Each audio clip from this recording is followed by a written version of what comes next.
Under the pale glow of a distant sun, Elias Corrin worked among the hives. Not the kind that hummed with life and stung at provocation, but metallic frames and carbon-shelled pollinators whose wings were whisper-thin sheets of graphene.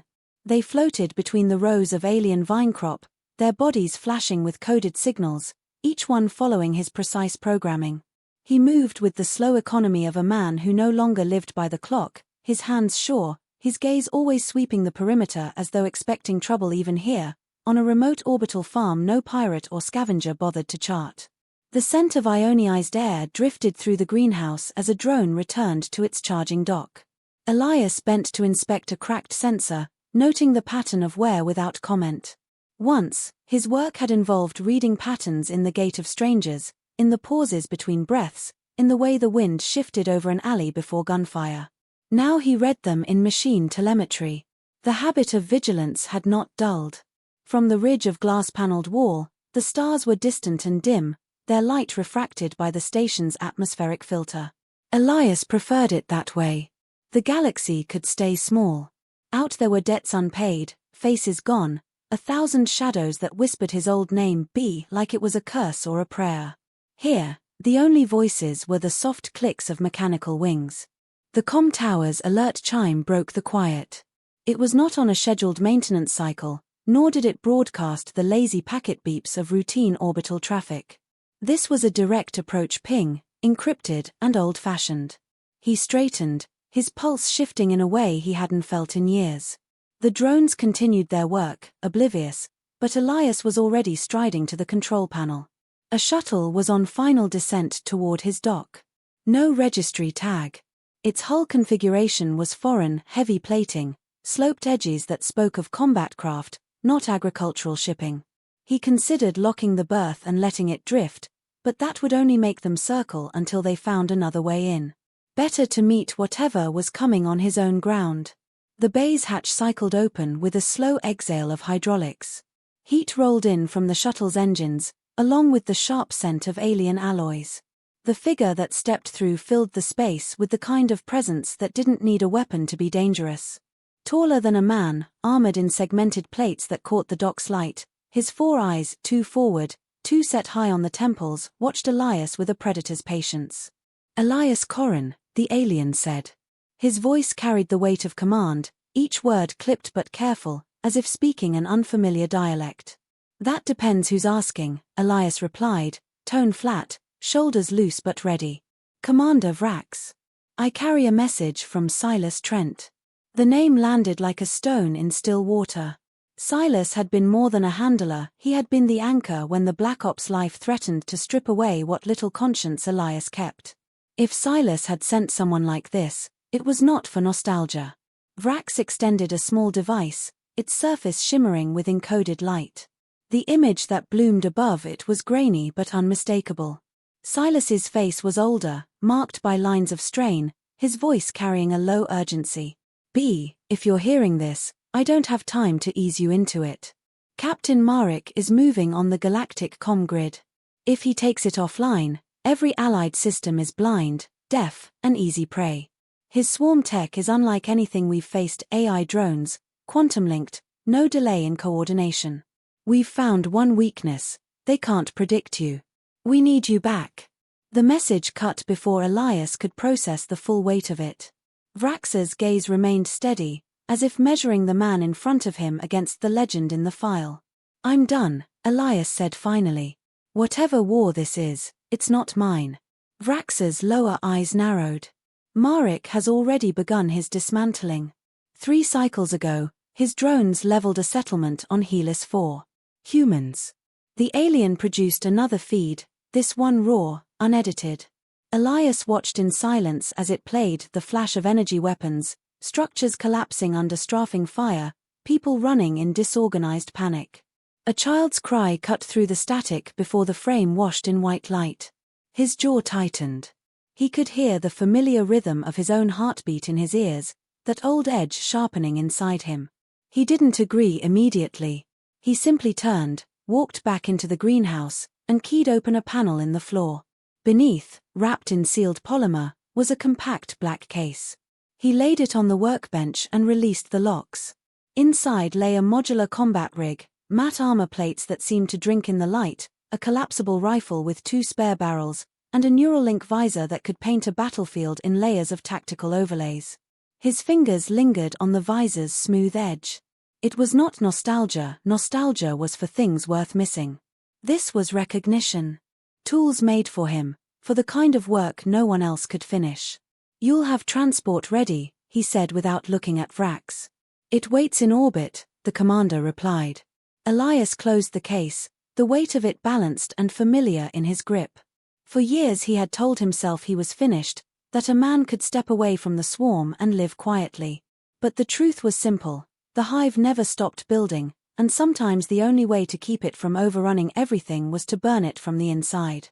By the time the bay doors cycled shut behind them, the farm's drones had returned to their hives, their tiny wings folded in silence. Elias didn't glance back. The quiet life had served its purpose. Now there was work to do. The transport that took them from the orbital farm was lean and fast, its hull shaped for low visibility on most scans.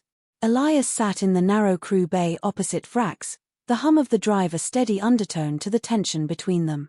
The alien's armor was gone, replaced by a functional combat rig with deep storage pouches and a bandolier of power cells. His posture was unyielding, yet every motion seemed calculated to conserve energy. Elias recognized the economy of a professional, someone who had survived enough fights to know that endurance outlasted brute force. The cockpit door slid open and a human stepped through, lean in frame, eyes quick and restless. Silas Trent looked older than the projection Elias had seen, his hair grayer, his jaw set in a way that suggested too many decisions made without enough time. He didn't waste words.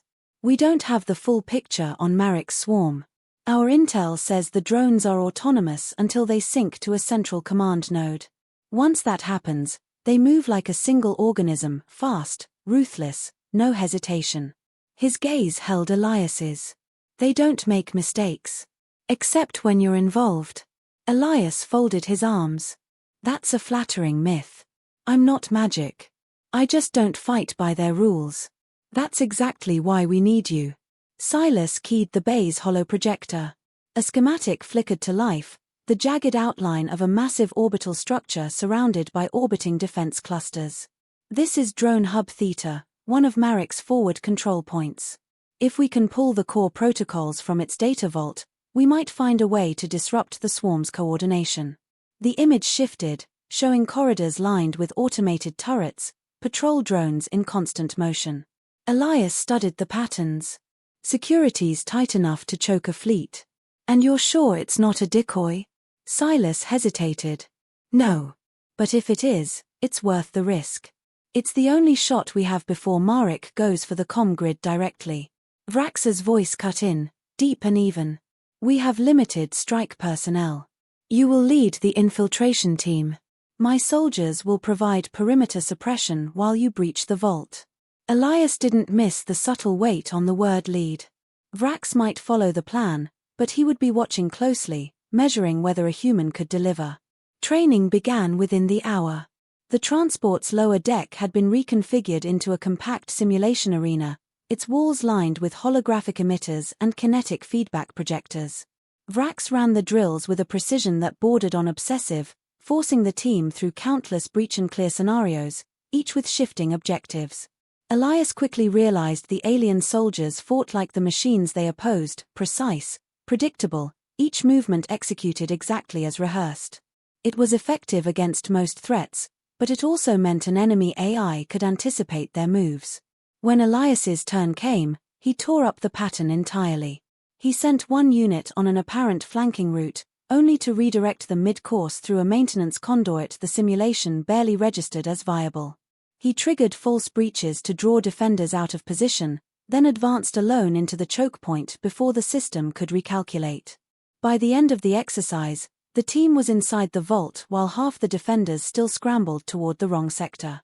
Vrax said nothing, but his upper eyes narrowed in a way Elias read as reluctant acknowledgement. Silas, on the other hand, allowed the faintest flicker of satisfaction to cross his face. The next cycle, the transport dropped them in the shadow of Drone Hub Theta. The structure floated above a pale gas giant, its dark hull broken by angular protrusions and a faint lattice of shield barriers. The team approached in a cluster of small boarding craft, riding the interference of the planet's radiation belts to mask their signatures. As they neared, Elias ran final checks on his gear. The rifle was balanced for close-quarters work, its modular stock folded tight against his shoulder. The visor's tactical overlay painted a living map of the hub's defenses, each drone tagged with shifting threat markers. His breathing slowed, a deliberate rhythm settling into place. The insertion point was a maintenance hatch on the hub's ventral side, just wide enough for two at a time. Elias went in first, the cold tang of recycled air filling his lungs. The corridors were dim, lit only by strips of emergency red along the floor. Sound carried strangely here, metal groans, the faint thrum of machinery far away, the intermittent whir of drones passing unseen through adjacent shafts. They advanced in two-man elements, Vrax's soldiers holding the flanks while Elias guided the core group deeper. The first contact came without warning, a patrol of 3 drones rounding a blind corner. They moved with eerie unity, their limbs folding and unfolding in perfect sync as their targeting optics flared to life. Elias fired first, 2 bursts tight and controlled, dropping the lead unit before it could broadcast. The others reacted instantly, but he was already moving, sliding behind a bulkhead as their return fire hissed against the alloy walls. The fight was over in seconds, the last drone collapsing in a twitch of severed circuits. Elias scanned the remains. No hesitation, no wasted motion, these machines weren't guessing. They were reacting at the speed of thought, and if the swarm's AI was as adaptive as Silas claimed, every second they lingered increased the risk of overwhelming counterattack. They pressed on. The vault was buried deep in the hub's core, a cylindrical chamber sealed behind triple security gates. Elias linked his visor into the panel, bypassing the visible protocols and digging for the deeper encryption. For a moment, the code felt alien, then something in its structure caught his attention. The logic wasn't purely synthetic. It carried the signature of human neural mapping, the chaotic, non-linear architecture of a mind that refused to think in straight lines. Silas's voice came over comms. "Status." "Cracking it," Elias replied, eyes still on the streaming code. "This system's built on human interface tech. Old design. Marek didn't start from scratch, he stole it." There was a pause, the kind that carried more weight than words. "Get what you can," Silas said finally. The first 2 gates yielded quickly under his override. The third fought back, flooding the corridor with suppressive fire from automated turrets as the AI tried to stall them. Vrax's soldiers moved to engage, but the narrow space forced them into predictable firing arcs. Elias dropped prone, firing between the legs of the advancing line, his rounds finding the turret sensors in bursts of shattered glass and sparks. The gate slid open with a hiss. Inside, the vault was a cathedral of data racks of crystalline storage cores suspended in a web of light and conduit. Elias moved to the nearest interface, pulling a multi-channel link from his kit. Data poured across his visor in a torrent, fragments of Marek's command architecture, swarm behavioral algorithms, and buried deep location pings for other hubs. He was almost finished when the alert flared in his periphery. A trace signal, subtle but deliberate, riding the same pathway as the data transfer. Marek's AI hadn't tried to block them, it had marked them. Their extraction route was already compromised. "Move," Elias snapped, yanking the link free. "They know exactly where we are." They fought their way back to the maintenance hatch, drones spilling into the corridors in coordinated waves. Every time Elias shifted position, the machines adjusted, narrowing his options. It was like being inside a living organism that was learning him, predicting him, closing in for the final strike. The team reached the boarding craft with seconds to spare, the last of Vrax's soldiers diving through the hatch as a volley of energy fire seared past. The craft peeled away from the hub, riding a hard acceleration vector toward the transport's shadow. Only once they were clear did Elias speak. "That wasn't just defense. Marek wanted us to take that data." Vrax turned toward him. "Why?" "Because now he knows exactly who's coming for him." Silas's jaw tightened. The hum of the drive filled the silence between them. They had taken the bait, and the game had just shifted. The next move would belong to Marek. The safe house lay buried beneath the fractured streets of a frontier city, its access point disguised as a collapsed transit tunnel. The air was dense with the faint reek of old combustion and the mineral tang of groundwater seeping through cracked stone. Elias stood near the reinforced bulkhead, visor hanging loose from one hand, listening to the distant thrum of the city above. Vrax was a motionless shadow at the opposite wall, his gaze fixed on the narrow approach corridor as though willing any threat to appear where his rifle could reach it first. Silas had set up the command table in the center of the room, its surface glowing with the stolen schematics from Drone Hub Theta. The images were clean, detailed, and useless.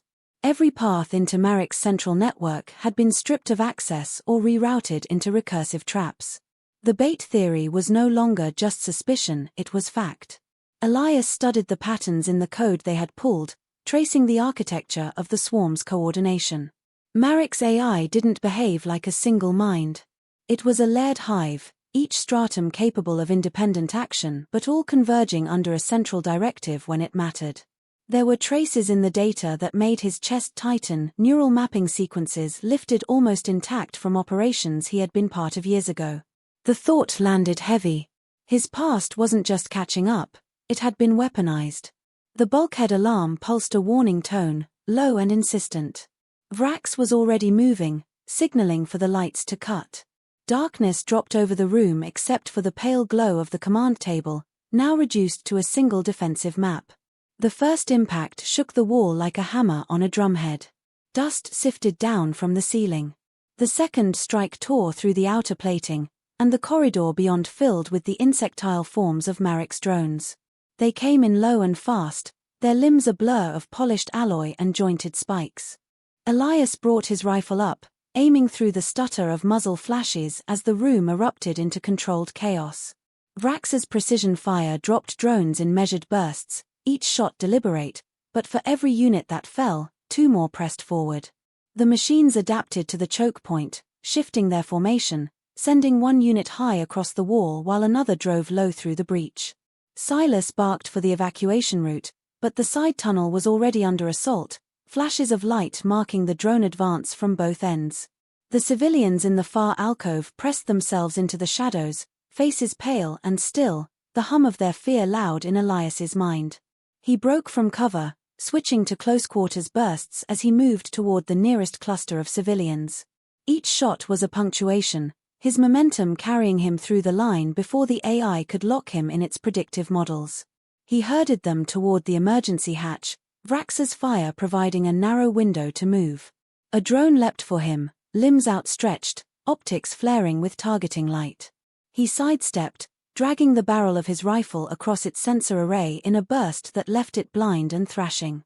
The rest of the team followed, the retreat a series of controlled collapses from one defensive position to the next. The hatch sealed behind them with a blast of hydraulic pressure. They emerged into the sublevel transit system, the rails long dead, the air filled with the sharp scent of scorched metal. Silas was pale but steady, his voice clipped as he ordered the group forward. When they were finally clear, Elias leaned against the wall, visor down to scan for pursuit. The drones had not followed. Either Marek had decided they were no longer worth the resources, or he had achieved his objective. Later, in the dim light of their secondary shelter, Dr. Auric Hale arrived. His frame was spare, his movements deliberate, the kind of man who had spent years bent over consoles and neural interface rigs. Without preamble, he pulled a compact data slab from his satchel and set it on the table. "This is from the fragments you retrieved," Hale said, his voice low. "I've seen this design before. It's based on early-stage human neural mapping, the kind your Black Ops programs developed before they were shut down." His gaze fixed on Elias. "Before you walked away." Elias didn't respond immediately. The room was silent save for the faint hiss of recycled air. Hale tapped the display, bringing up side-by-side comparisons of Marek's Hive protocols and classified human interface architecture. The resemblance was undeniable. "You understand what this means," Hale continued. "The way you think, the way you operate, it's embedded in the swarm's control structure. That's why it can't predict you. You're the template, but you're also the flaw." Silas's expression was hard, shadowed by guilt. We didn't know he had access to those files. We thought they were destroyed when the program was dismantled. Elias looked at the schematics, the familiar chaos of their lines and loops. He could remember missions where they'd used similar mapping to anticipate enemy movements, to adapt before the fight even started. Marek had taken that advantage and twisted it into something monstrous. "You want me to clean it up?" Elias said. "We need you to," Silas replied. Vrax leaned forward, his voice like stone. "If you refuse, there is no one else with the cognitive profile to destabilize the hive. The swarm will grow until it cannot be stopped." The argument was unnecessary. The decision had been made the moment Elias saw the human settlement burning in Vrax's footage. The guilt was just a weight to carry along the way. Hale outlined the plan. Marek's hive core was mobile, embedded inside an armored dreadnought that prowled a volatile asteroid belt. The only way to disable the swarm permanently was to breach the core and collapse its central link architecture. Doing so would shut down every connected drone, but the window to act would be measured in minutes before Marek could initiate a purge or relocation. Elias studied the asteroid field schematics. The terrain was unpredictable, shifting with gravitational currents, littered with debris and high-velocity microfragments. Navigating it would require erratic movement, the kind an AI could calculate but not anticipate if the pilot refused any consistent pattern. "I can get us in," Elias said finally. "But we'll need weapons that exploit decision lag, hit them between calculations." Hale nodded. "I can modify your gear with neural disruptor charges. They'll overload the command latency, but the effect will be short-lived."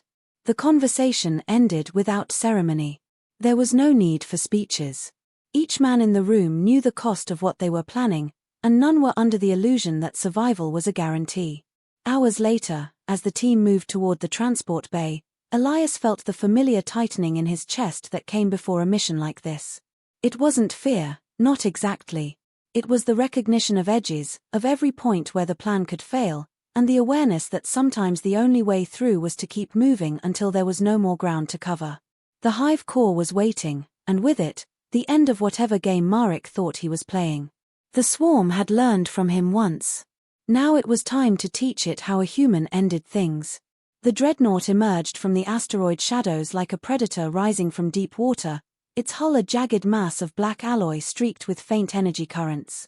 Shield arrays pulsed across its surface in slow, deliberate waves, each one a heartbeat for the hive core buried within. The surrounding debris field churned in irregular orbits, the gravitational tides pulling entire slabs of rock into violent collisions. It was the kind of territory that could shred a fleet, but Elias saw only pathways, brief, shifting openings that would be gone in seconds. The transport shuddered as the first fragments scraped its shields. Vrax's voice came over the comm, calm despite the turbulence. "Your route is on the display. It is not forgiving." Elias ignored the route. He took the controls, adjusting thrusters in short, chaotic bursts, never repeating the same maneuver twice. The dreadnought's automated targeting systems tracked them for fractions of a second, then lost lock when his next move bent their predictive models. Rocks the size of towers spun past at lethal speed, their edges flaring as they clipped the transport's shields. The crew clung to their stations, eyes fixed on the shifting blur outside. A gap in the debris opened ahead. Elias drove the ship through at a steep roll, skimming so close to a spinning fragment that it scraped the hull plating. The dreadnought's defense batteries spat streaks of energy, but none found their mark. They pierced the outer shield perimeter and came hard onto the dreadnought's ventral docking spine. The hull beneath them was alive with movement, patrol drones flowing along maintenance tracks, their optics bright with combat readiness. Vrax's soldiers deployed in two disciplined lines, forming a protective corridor while Elias and Silas moved toward the breach point. The cutting torches flared, biting into the alloy with a scream of heated metal. When the breach blew inward, the team surged through. The dreadnought's corridors were narrow and angular, lit with a cold amber glow that cast long, shifting shadows. The air carried the hum of deep machinery, a vibration that seemed to pulse in time with the ship's shields. The swarm came for them almost immediately. Drones dropped from ceiling recesses, emerging from wall vents in coordinated patterns. Elias's visor flared with threat indicators, but he didn't fight the way it told him to. He broke position, striking from unexpected angles, firing in irregular bursts that forced the AI to recalculate. Vrax mirrored his movements with ruthless precision, cutting down anything Elias disoriented. They moved like that through the winding corridors, one man creating chaos, the other turning it into advantage. Behind them, Silas and Hale kept the data links active, pulling schematics of the Hive cause chamber from the dreadnought systems. The path ahead was a labyrinth, intentionally shifting to delay intruders, but the closer they drew to the core, the more the ship seemed to react. Bulkheads sealing, lighting dimming to near black, drone patrols converging from all directions. The Hive core chamber was a vast vertical space, its walls lined with pulsating conduits and crystalline data spires. At its center floated a sphere of shifting metal plates, each layer sliding and folding in constant motion, emitting a low, resonant tone that seemed to vibrate in the bones. It was a mind made physical, every plate a thought in motion, every gap an invitation for destruction. Marek was waiting. He stood on the central platform, tall and broad, his armor an intricate weave of black and crimson, his features sharp and predatory. His voice carried without amplification, resonating through the chamber. The human anomaly returns to the Hive. Elias stepped forward, his rifle low but ready. You built this from stolen work. My work. That ends here. You misunderstand, Marek said, his smile thin and cruel. You are not the flaw in my design. You are the proof of it. Even your defiance has been calculated. Elias didn't answer. He knew Marek wanted to draw him into a verbal duel, to buy the swarm time to encircle them. He fired instead, a quick burst aimed at the core's exposed plates. Marek moved with startling speed, his gauntlet flaring as it caught the rounds mid-flight and crushed them into molten slag. The fight came fast and brutal. Marek closed the distance in a surge of motion, his strikes heavy enough to drive Elias back with each blow. Elias absorbed the impacts, letting the alien's strength carry him into new positions rather than trying to match force for force. He baited Marek into overextending, pivoted low, and drove a neural disruptor charge into the side of the gauntlet. The alien staggered as the device overloaded his limbs' servos. Around them, Vrax's soldiers fought a losing battle against waves of drones spilling from the chamber walls. Hale's disruptor rounds flared in short bursts, cutting temporary holes in the swarm's coordination. Silas shouted over the comms that the core's adaptive systems were already rerouting control pathways. Marek recovered, rage burning in his voice. You cannot destroy what has already become inevitable. He lunged, grappling Elias in a crushing hold. The plates of the core shifted behind them, widening to reveal its heart, a molten sphere of raw computation, arcs of energy crawling across its surface. Elias twisted free, grabbing a damaged drone from the floor. In one motion, he slammed its still-charged power cell into Marek's chest plate and kicked him backward toward the open gap. The detonation was instant and violent, hurling Marek into the core's heart. The energy arcs flared, plates locking in sudden spasms, the resonant tone collapsing into static. The drones faltered. Their movements stuttered, optics dimming. Vrax shouted for extraction, his soldiers pulling back toward the breach point. The core began to collapse inward, its layers folding with accelerating speed, drawing in everything within reach. Elias turned to follow, but the pull was strong, the air itself seeming to drag him toward the sphere. Vrax caught his arm in a grip like forged steel and hauled him clear. They sprinted through the corridors as the dreadnought convulsed, bulkheads buckling, conduits bursting in showers of sparks. The boarding craft lifted from the docking spine just as the ship's hull fractured, a bloom of silent fire erupting into the asteroid field. From the safety of the transport's bay, Elias watched the wreckage drift into the void. The swarm signals were gone, the comm grid reports coming in clean across Allied space. Marek's war was over. Silas approached, his voice low. It's done. Elias nodded once. There was no victory cry, no celebration. Just the quiet knowledge that the Hive had been broken, and that the cost had been measured in more than lives. When the transport returned him to the orbital farm, the hives were as he had left them. The mechanical pollinators moved in gentle arcs among the vine crops, their coded signals flashing in steady rhythm. Elias stepped into the greenhouse, the smell of soil and ionized air wrapping around him like something familiar and unchanging. One of the drones settled onto his gloved hand, its tiny wings folding with a whisper. He stood there for a long time, the galaxy quiet beyond the glass, knowing it would never stay that way, but also knowing he would be ready when the hive stirred again.